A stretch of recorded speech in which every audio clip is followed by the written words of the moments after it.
Bienvenidos nuevamente al Sofá con Ante Todo Colombia. Muchas gracias a todas las personas que se conectan a esta hora con nosotros. Estamos hoy con Andrés Villamizar, un excelente invitado, quien es economista de la Universidad de los Andes, es especialista en gobierno, gerencia y asuntos públicos con una maestría en seguridad y también con estudios de doctorado en análisis de políticas públicas. Ha sido director de la UNP, Unidad Nacional de Protección, y también fue secretario de Seguridad en la ciudad de Cali.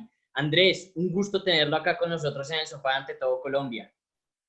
Bueno, muchas gracias por la invitación y un saludo especial para todas las personas que nos ven y a todos los amigos de Ante Todo Colombia. Un gusto estar acá. Gracias, Andrés. Ya di un panorama muy general de su trayectoria, pero me gustaría que usted nos cuente quién es Andrés Villamizar.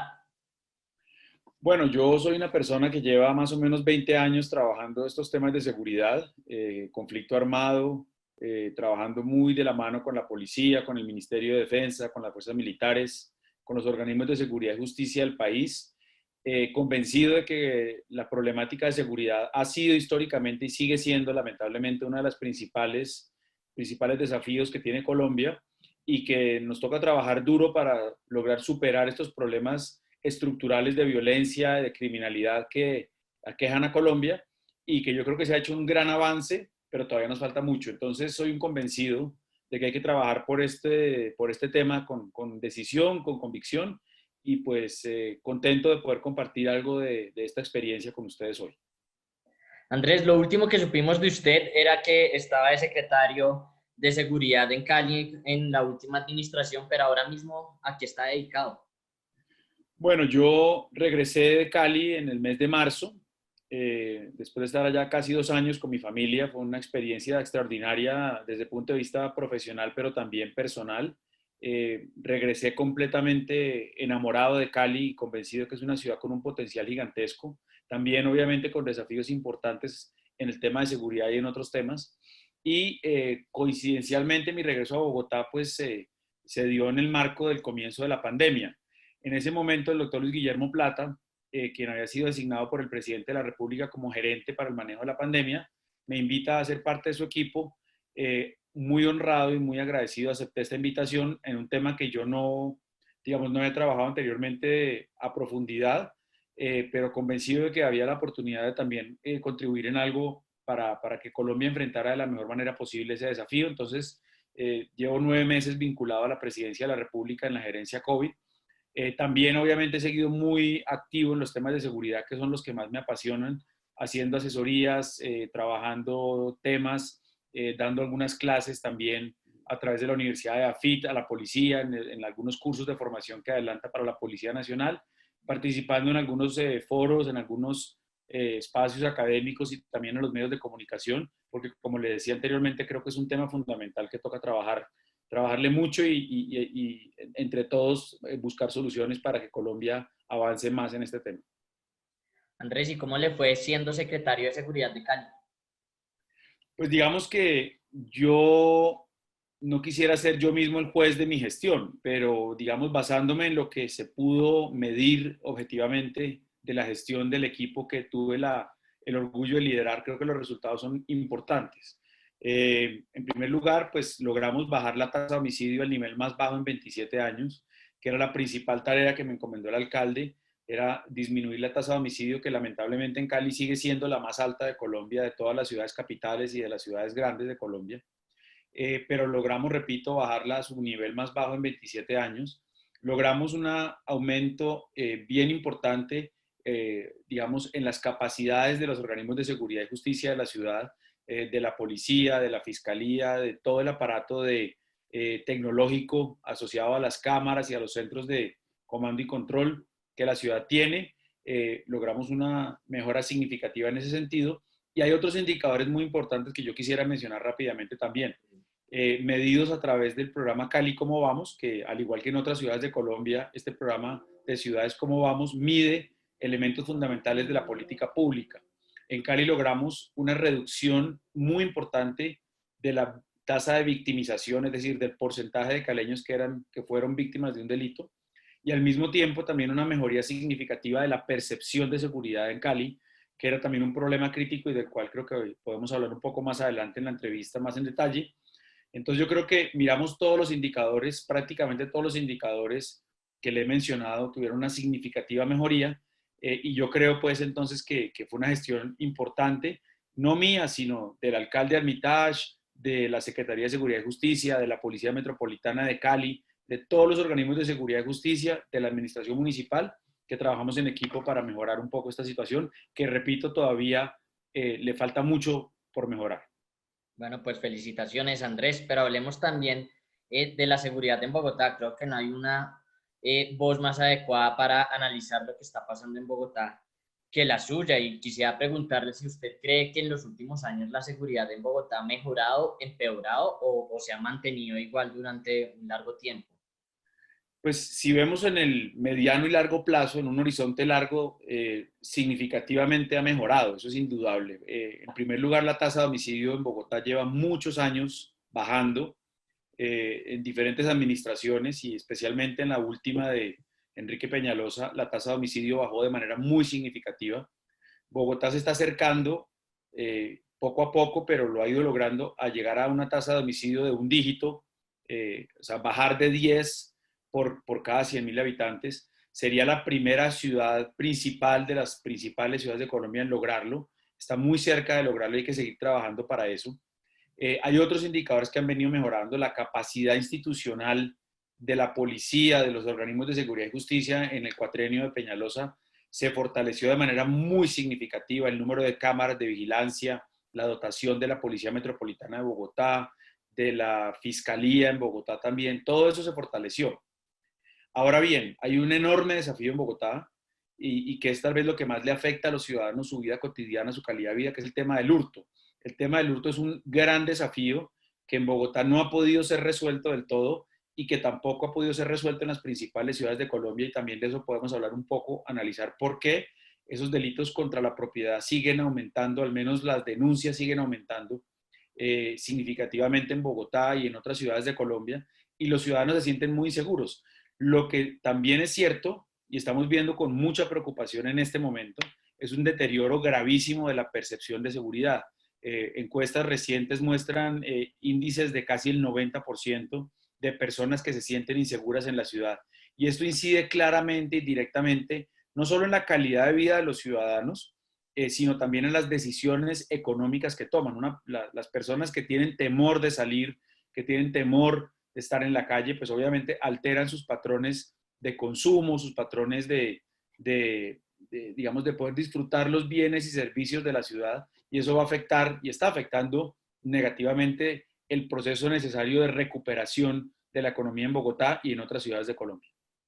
Andrés, usted nos decía que el hurto es el desafío más grande que tiene Bogotá en este momento en cuestión de seguridad. ¿Es esa la problemática más preocupante que existe en Bogotá en este momento? ¿Y en Cali cuál sería? Sí, sin duda, tanto en Cali como en Bogotá, yo creo que hay tres grandes preocupaciones o tres grandes problemas de seguridad que uno tiene que mirar. Hay unos que son bastante evidentes y de los cuales se habla mucho en los medios de comunicación, en los foros académicos, etcétera. Es el que le menciono, el tema del hurto. Colombia no tiene una infraestructura judicial, investigativa, punitiva y penitenciaria adecuada para poder luchar efectivamente contra el hurto. En Colombia, hay que decirlo con toda franqueza, el delito paga, digamos, un delincuente que roba sabe que tiene muy baja probabilidad de ser capturado, si es capturado tiene muy baja probabilidad de ser condenado, y aún si es condenado tiene muy poca probabilidad de cumplir efectivamente una sentencia o de ser resocializado en ese proceso penal, penitenciario, perdón, que tendría que cumplir. Entonces, realmente hay que hacer un replanteamiento a fondo de las capacidades institucionales, del marco jurídico y de la forma en que enfrentamos el tema del hurto en Colombia, porque eso está completamente salido de las manos y no es un problema de la policía solamente, es un problema, repito, sistémico, y es un problema institucional de fondo que tiene que ver con el funcionamiento de nuestro aparato judicial, de nuestro sistema penitenciario, y eso hay que, digamos, debatirlo a fondo, y nos daría pues para una entrevista completa, pero pues obviamente por límite de tiempo no podemos entrar en demasiado detalle.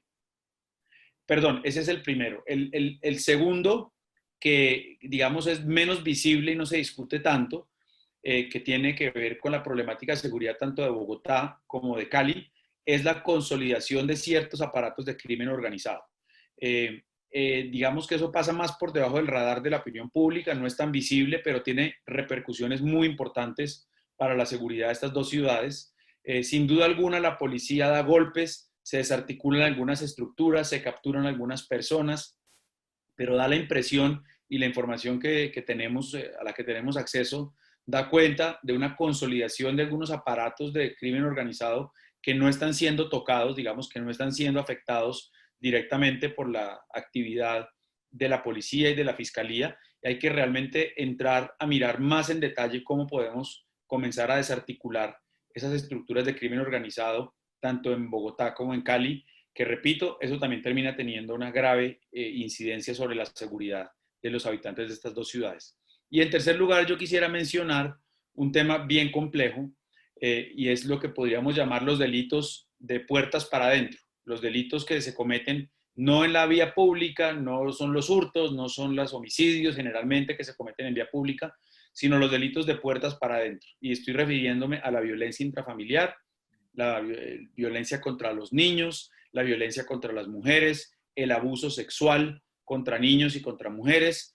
Y esto es un delito, una serie de delitos sobre las cuales se habla bastante, digamos, en foros académicos y en los medios de comunicación, pero conocemos muy poco de la realidad. El subregistro es gigantesco, la inmensa mayoría de estos delitos no se denuncian por diferentes motivos y yo creo que termina teniendo una incidencia grave, no solo en la victimización directa de las personas que son víctimas de estos delitos, sino también en perpetuar unos patrones de violencia, que el abuso actual de personas, de niños y de menores de edad, termina generando focos de violencia más adelante y de criminalidad más adelante. Entonces, yo creo que esas son las tres grandes preocupaciones que ciudades como Bogotá y Cali comparten en este momento.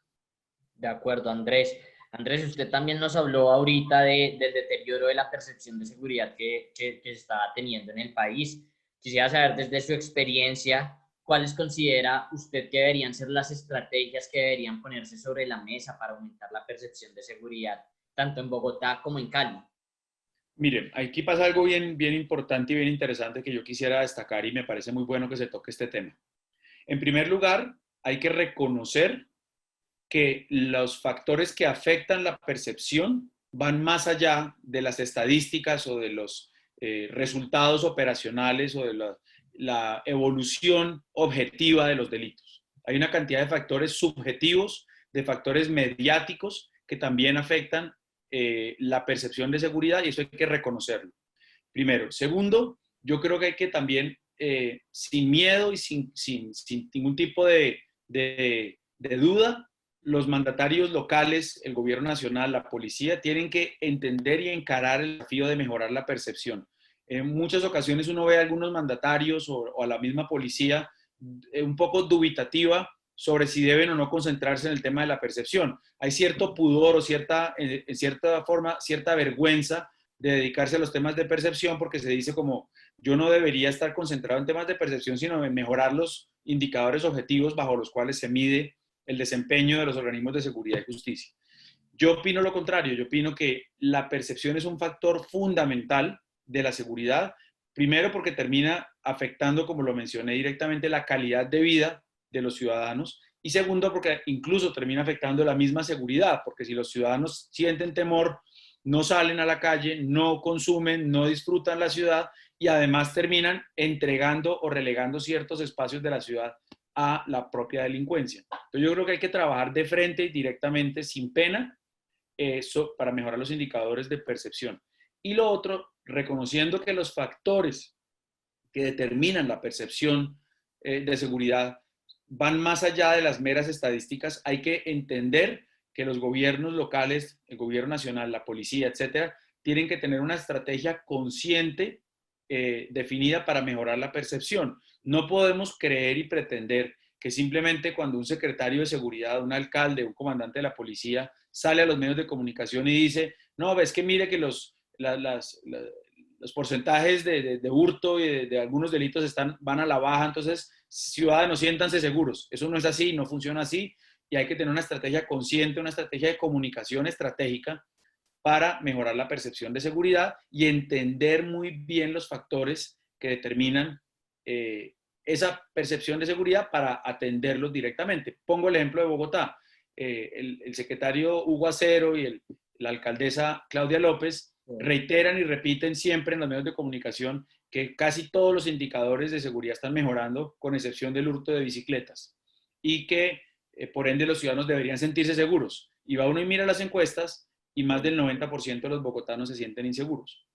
Muchos de los factores que determinan la percepción de seguridad puede que no tengan un efecto directo sobre los indicadores de seguridad. Por ejemplo, la presencia de habitante de calle, el consumo de drogas, especialmente marihuana, en el espacio público, inciden muy directamente sobre la percepción de seguridad de los ciudadanos, así no tengan un impacto directo sobre el funcionamiento de las estructuras criminales o delincuenciales. Entonces hay que ver cómo uno tiene que atender esa necesidad de hacer, no solamente que los ciudadanos estén más seguros, según las mediciones oficiales y las estadísticas, sino también que se sientan más seguros. Totalmente de acuerdo, Andrés. Y usted nos ha dejado claro acá que es diferente sentirse seguro a que estén más seguros, porque esas estadísticas muchas veces no impactan directamente la percepción de seguridad de los ciudadanos. Pues entonces me gustaría preguntarles ya directamente, hablando de estas estadísticas y el delito como tal, ¿qué estrategias deberían plantearse para disminuir la delincuencia en las ciudades capitales de Colombia? Pues digamos, eso es una pregunta muy compleja de contestar porque pues tiene muchos aspectos y muchos elementos, pero trataré de resumir un poco en aras del tiempo y de la claridad para los que nos están acompañando. Yo creo que una estrategia de seguridad ciudadana, que es distinto a hablar solamente del servicio policial, ¿no? Es importante entender que el servicio policial y la actividad de la policía es un componente de la seguridad ciudadana, pero la seguridad ciudadana va mucho más allá. Yo creo que hablaría de varios componentes. El primer componente muy importante y que tiene que ver más con la acción de las alcaldías y de los gobiernos locales que con lo que hace la policía o el gobierno nacional, tiene que ver con lo que denominamos la prevención situacional del delito.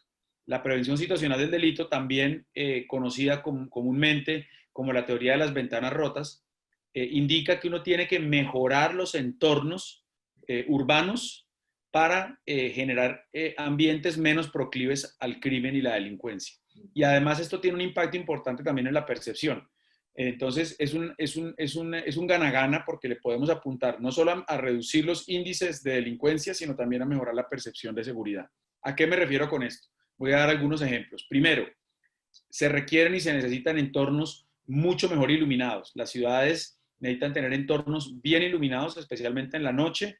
La intensidad y el color de la luz incluso inciden en la percepción de seguridad y en la facilidad de mejorar estos entornos. Luces blancas, luz blanca en el alumbrado público, luces LED que permitan una mejor iluminación.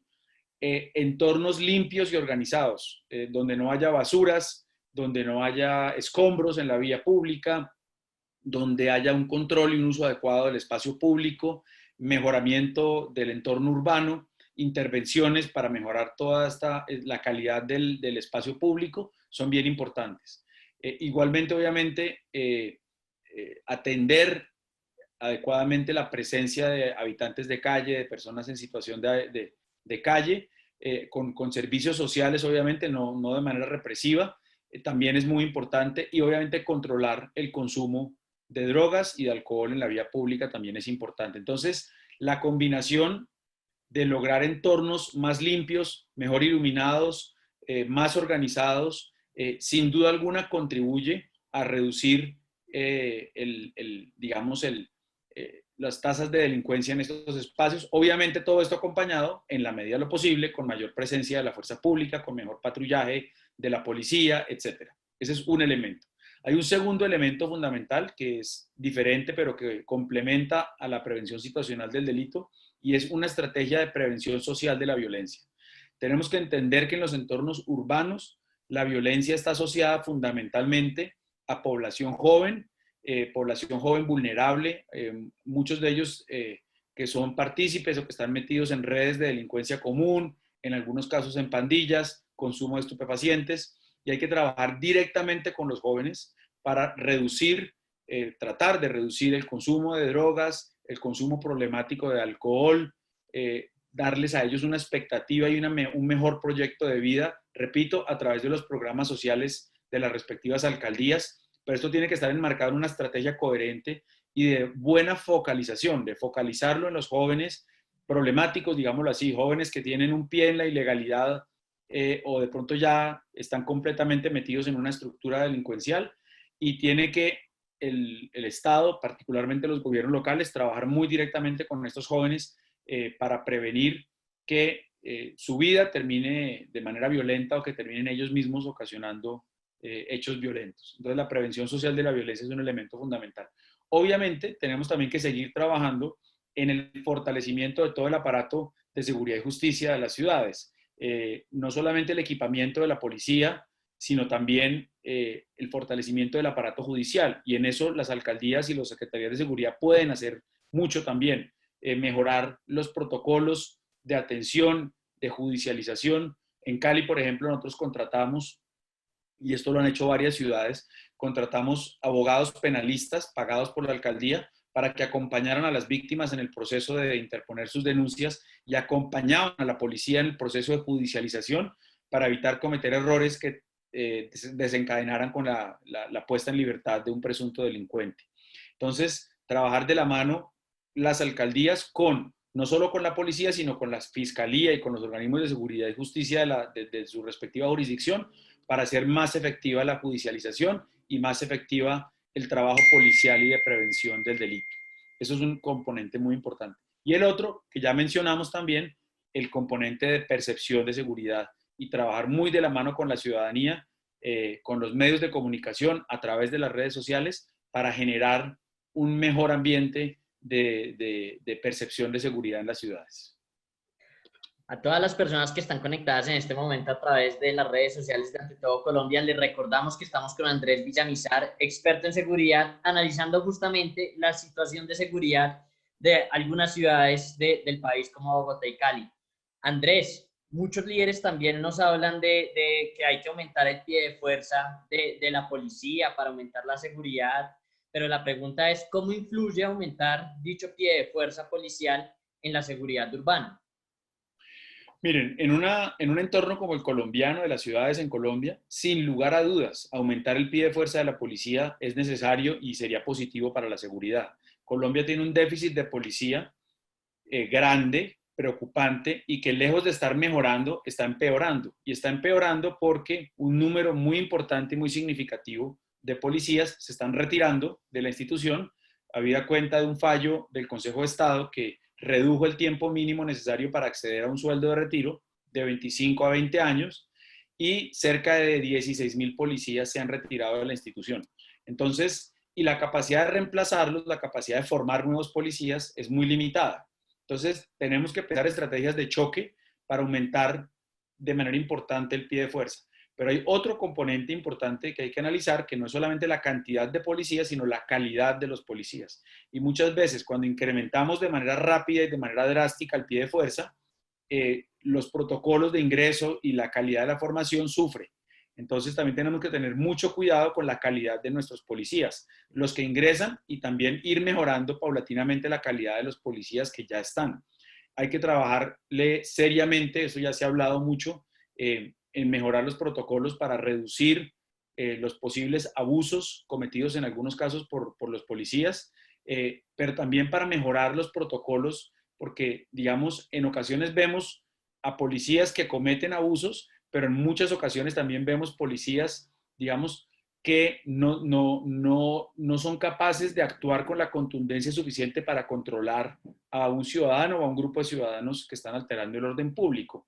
Esto por diferentes motivos, por falta de formación, por temor a las repercusiones judiciales o jurídicas que pueda tener su accionar, no hay claridad sobre estos protocolos. Entonces creo que hay que mejorar los protocolos, mejorar la formación de nuestros policías y en eso también pueden trabajar activamente las alcaldías de la mano con el gobierno nacional. En términos generales, yo diría que a Colombia le faltan más o menos mal contados unos 40,000 policías.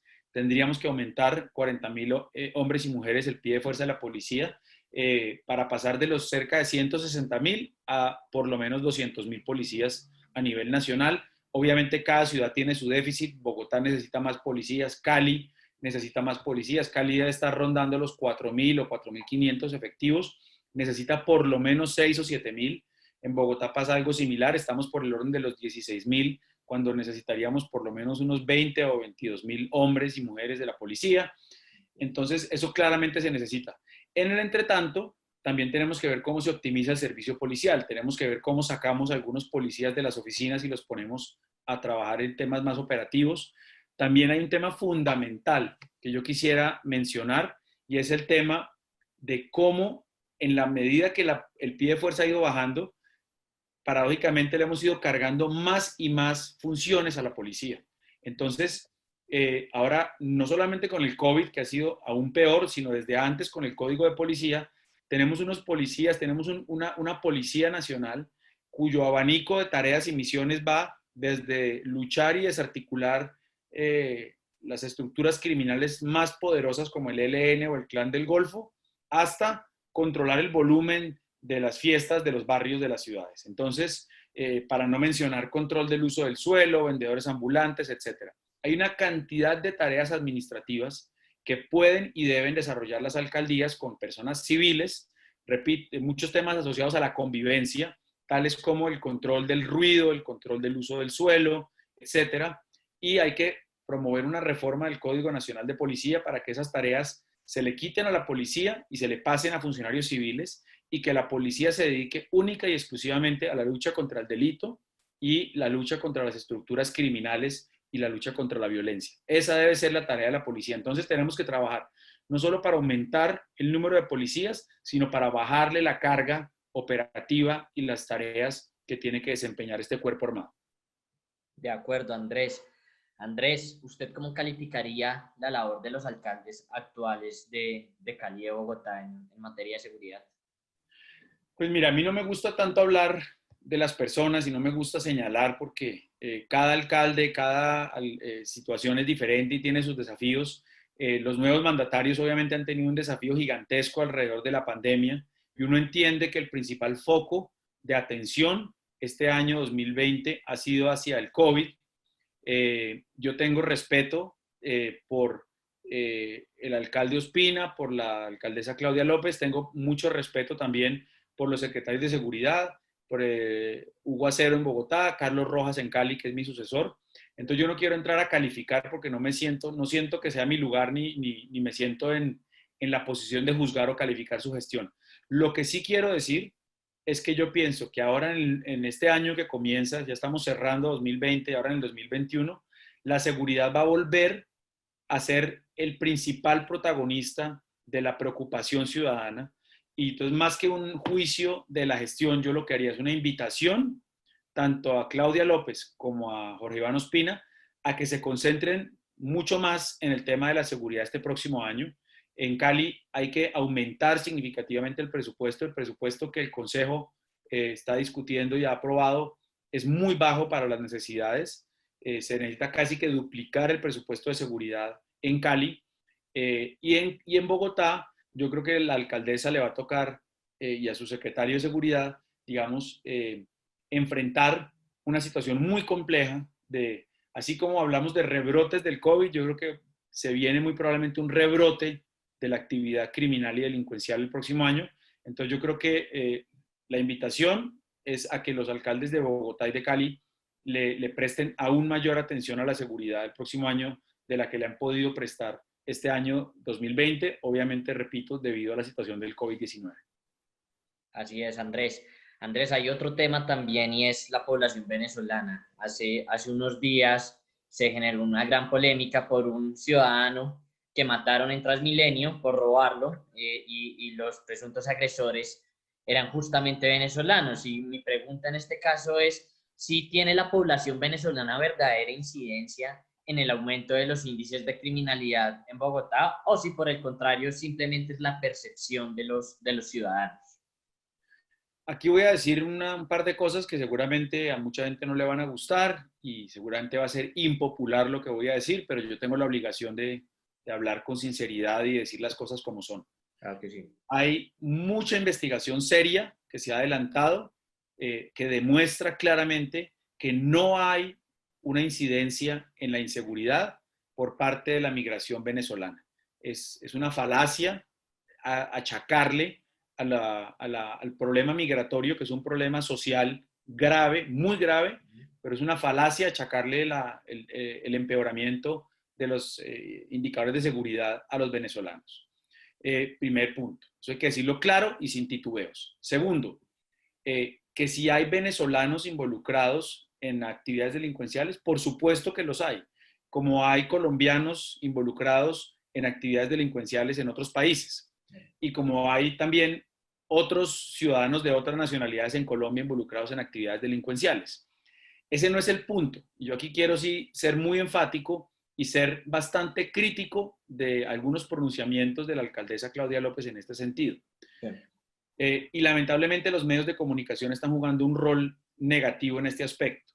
Entonces muchos me dicen a mí, pero ¿por qué vamos a negar que hay venezolanos que cometen delitos y por qué está mal decirlo? Yo los invito a que hagan por un instante una reflexión similar si no estuviéramos hablando del origen nacional, sino de otros elementos de la persona. Por ejemplo, su origen étnico. Uno jamás pensaría que es lógico y que está bien que un periódico o una emisora diga que un delincuente de raza negra, afrocolombiano, fue capturado cometiendo un delito. Porque lo primero que uno diría es que tiene que ver la raza, no tiene nada que ver, el problema es que es un delincuente. O la orientación sexual.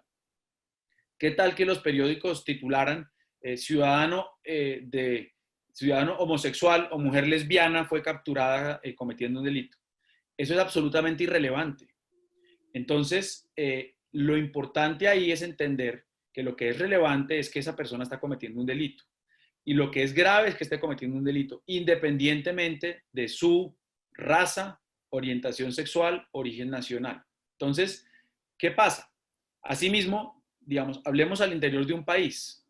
Cuando uno captura a un delincuente colombiano, uno no menciona de qué ciudad es originario. Sí. De pronto, muchos delincuentes que capturan en otras ciudades son bogotanos. Imagínese usted que cada vez que un delincuente es capturado, los medios dijeran, ciudadano nacido en Bogotá es capturado robando. Entonces, si eso se hiciera de manera sistemática, yo le aseguro que después de un tiempo, la gente empezaría a decir, oiga, pero es que estos bogotanos son como muy delincuentes. ¿Qué cantidad de bogotanos los que están capturando? Claro, porque se menciona el origen.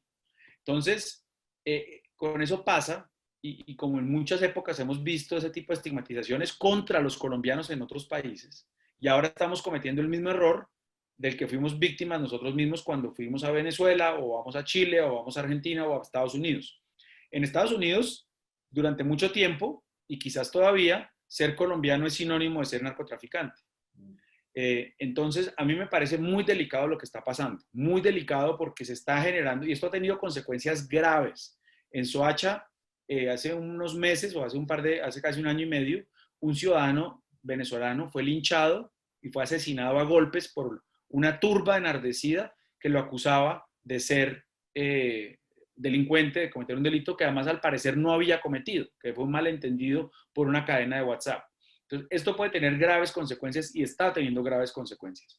Y las manifestaciones de la alcaldesa contribuyen a ese ambiente de xenofobia y de estigmatización. Repito, el punto no es si hay o no venezolanos involucrados en actividades delincuenciales. Claro que los hay. Y si los hay y son capturados, deben ser castigados con todo el rigor de la ley, igual que si fueran colombianos, chinos, japoneses, rusos o de cualquier país.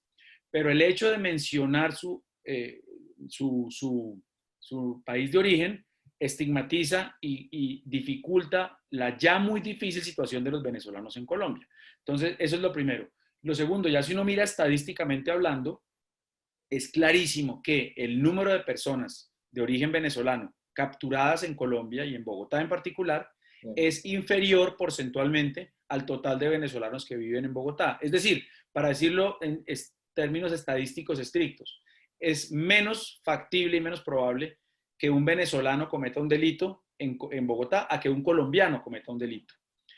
A pesar de la situación tan difícil que ellos viven acá, ¿no? De desempleo y de dificultad de acceder a un trabajo. Entonces, realmente tenemos que superar por completo ese tema entender que los venezolanos son víctimas de un régimen criminal, de un régimen asesino, de un régimen dictatorial que los expulsa de su país por el hambre y por la necesidad, y que tenemos que trabajar todos los días para ver cómo podemos acogerlos de la mejor manera, ayudarlos a que se inserten en la vida legal y económica del país, y que nos preocupemos más, y a mí me preocupa más que los supuestos delincuentes venezolanos, me preocupan más los colombianos que sistemáticamente le pagan menos a los venezolanos, que abusan de su vulnerabilidad y los explotan laboralmente.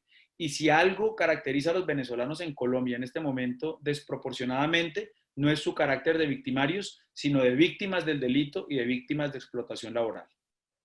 Pues Andrés, yo esperaría que su reflexión y su análisis no sea impopular, por el contrario, sea popular, porque creo que es un mensaje importante de la no estigmatización, que también supongo yo genera muchos problemas de inseguridad y no deja poner el foco de la seguridad en lo que verdaderamente se trata, ¿no? Que es de atacar el delito y al delincuente. Así es, exactamente. Andrés, se nos está acabando el tiempo, pero no puedo dejar de hacerle una pregunta de un tema que usted mencionó anteriormente, y es esa violencia también al interior de las casas. Y quería preguntarle qué soluciones podrían plantearse con respecto a la violencia contra la mujer. Muy importante ese tema. Nosotros en Cali implementamos una ruta de protección para la mujer. Digamos, erradicar por completo el feminicidio en el corto plazo es muy difícil. Pero la meta que nos impusimos en Cali, por lo menos, era que ni una sola mujer que hubiera pedido ayuda o que hubiera buscado atención sufriera más adelante violencia o incluso feminicidio. Porque lo que es absolutamente imperdonable e inaceptable es que una mujer que ha tenido el valor de denunciar, que ha pedido protección a la fiscalía o a la policía o a las autoridades por amenazas que está sufriendo por parte de una expareja o de su pareja actual incluso, y luego veamos que muere y que es asesinada a pesar de haber pedido esta protección.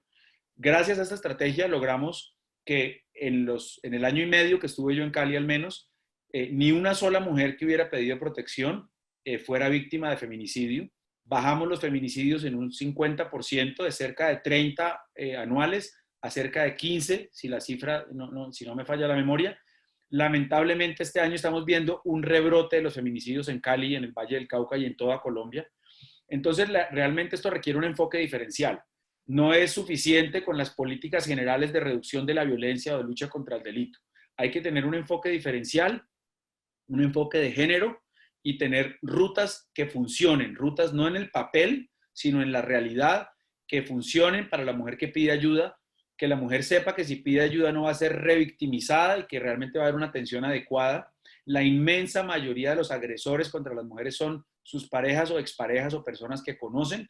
Entonces la labor investigativa y judicial es, entre comillas, relativamente fácil. Hay un vínculo muy directo entre la víctima y el victimario.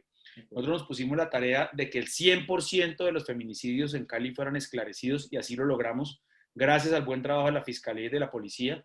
Entonces tiene que haber una acción muy contundente de la justicia contra estos agresores de mujeres. Esto está funcionando bien en el tema del feminicidio, pero supremamente mal en el tema de la violencia intrafamiliar. El aparato judicial colombiano hoy por hoy no es capaz de judicializar y de castigar efectivamente al que maltrata a su pareja, porque para muchos jueces se queda entre la versión de la mujer contra la versión del hombre, y básicamente si la mujer no tiene un video de su pareja golpeándola, no va a ser posible condenarlo, y hemos visto casos muy publicitados de este tema que quedan en la total impunidad. Entonces ahí también hay que dar una reflexión profunda de reformas judiciales para poder hacer más fuerte el aparato judicial. Pero lo más importante, obviamente, es la prevención. Y esto incluye no solamente las rutas de protección que funcionen, como le mencioné, sino también profundizar y continuar con labor pedagógica y educativa para concientizar a los hombres, por supuesto, pero también a las mismas mujeres para que se empoderen y logren, digamos, buscar ayuda cuando toca y no tolerar y estar muy alertas con las señales de abuso, porque eso generalmente es una cuestión que va escalando poco a poco y que termina muchas veces en situaciones muy tristes y lamentables como es un feminicidio. De acuerdo, Andrés. Andrés, un último mensaje para las personas que nos están viendo y por favor recordarnos sus redes sociales para quienes lo quieran seguir a usted. Bueno, sí, yo obviamente soy bastante activo en redes sociales, especialmente en Twitter. Mi arroba es fácil de recordar, es arroba Villamizar, mi apellido. Sí. Ahí discuto varios temas de interés público, de salud pública, de seguridad ciudadana, entre otros, siempre con respeto. Yo nunca jamás he agredido ni insultado a nadie, tampoco obviamente tolero ni acepto agravios, pero yo creo que Twitter, a pesar de la polarización, también es un espacio donde se pueden dar discusiones interesantes. Entonces, bienvenidos, claro, a quien le interese a seguirme o a interactuar conmigo en esa red social.